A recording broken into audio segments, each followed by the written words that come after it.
तर ठाकरे पदाधिकाऱ्यांच्या बैठकीमध्ये नेमकं काय म्हणाले ते आपण पाहूया। तर सरळ आहात तोपर्यंत सरळ राहू, वाकड्यात गेलात तर तोडून टाकू।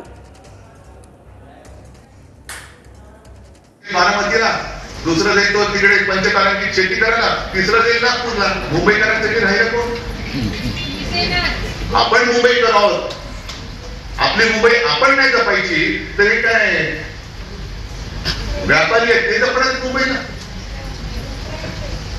ज्या प्रकारे त्यांची मुंबईची लूट करतात। आणखीन एक प्रकार आहे, कालच ती बातमी आली होती।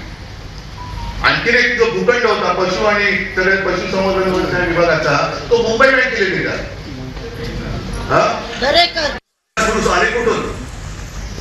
हे सगळे जे आहेत राज्यकर्ते, यांचे 12 वाजल्यानंतर एक जाईल बारामतीला, दुसरं जाईल तो तिकडे पंचतारांकित शेती करायला, तिसरं जाईल नागपूरला। मुंबईकरांसाठी राहिलं कोण? आपण मुंबईकर व्यापारी। तर यशवंतराव चव्हाण म्हणाले होते की मुंबई महाराष्ट्रामध्ये आहे पण महाराष्ट्र मुंबईमध्ये नाहीये।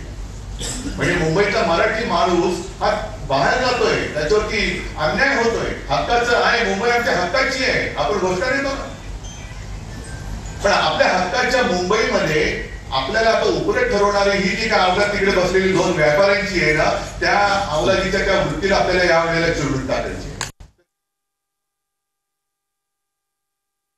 मुंबई महाराष्ट्रामध्ये यशवंतराव चव्हाण म्हणाले होते की मुंबई महाराष्ट्रामध्ये आहे पण महाराष्ट्र मुंबईमध्ये नाहीये। म्हणजे मुंबईचा मराठी माणूस हा बाहेर जातोय, त्याच्यावरती अन्याय होतोय। हक्काचं आहे, मुंबई आमच्या हक्काची आहे, आपण घोषणा देतो ना। पण आपल्या हक्काच्या मुंबईमध्ये आपल्याला आता उपरे ठरवणारी ही जी काय अवलाद तिकडे बसलेली 2 व्यापाऱ्यांची आहे ना, त्या अवलादीच्या त्या वृत्तीला आपल्याला या वेळेला चिरडून टाकायची।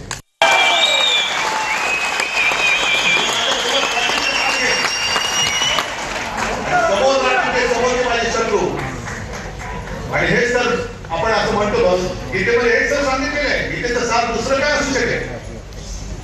ज्या वेळेला अर्जुनाने पाहिलं की माझे सगळे स्वरे माझे नातेवाईक माझ्या समोर आहे, यातना एवढं स्वाभाविक आहे, मलाही यातना होत नसेल। कालपर्यंत माझ्या घरामध्ये सगळी लोक हे माझ्या घरावरती चालून येत आहे। अगदी त्या अनिल देशमुखांनी सांगितले की कसं मला आणि आदित्यला तुरुंगात टाकण्यासाठी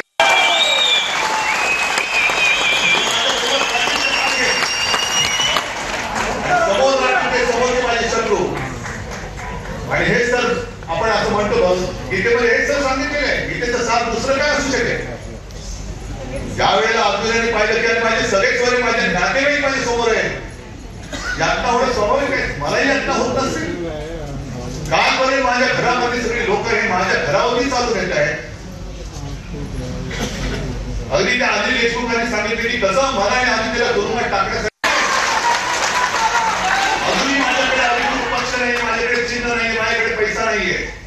पण मी केवळ आव्हान देऊ शकतो आणि घेतो ते तुमच्या ताकदीवर, तुमच्या मुंबईकरांसाठी राहिलं कोण?